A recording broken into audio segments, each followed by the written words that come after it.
नाज़रीन, तलहार में दरगाह ग़ुलाम शाह जो मेलो लॻल आहे, जंहिंमें मलम लाखड़ा बि मुनक़िद कया विया। वधीक ॾिसूं था ये रिपोर्ट। तलहार वेझो दरगाह ग़ुलाम शाह जो 300 साला सालियानो उर्स मुबारक मल्हायो वियो, जंहिंमें सिंध जी भलोड़ रांदि सक़ाफ़ती रांदि मन जा ज़बरदस्त मुक़ाबला कया विया। हिते सिंध जा मशहूर मक़बूल मर्द सभु मौजूद आहिनि।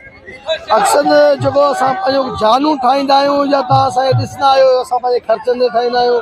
असांजे गवर्नमेंट जो को सहारो न आहे। असां मलपालन जेके असांजी सिंधी क़ौम रांदि असांजी इहा ज़बा थी चुकी आहे, जंहिंमें असांजो गवर्नमेंट जो को साथ कोन्हे। गवर्नमेंट जो साथ हूंदे त असांजी रांदि जेके उरूज ते पहुची वेंदी।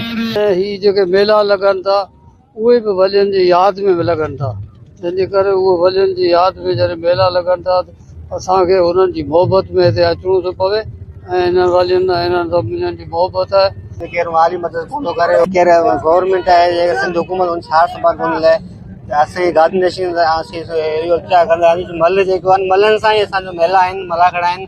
तमामु ज़बरदस्त मुनावरो थियो, दोस्तनि वॾी सपोर्ट कई, जीअं त सपोर्ट दोस्तनि जी करे थी जीअं गवर्नमेंट खे कर। कैमरामैन अली रज़ा ख्वाजा सां गॾु मोहम्मद हुसैन गोपांग, KTN न्यूज़, तलहार।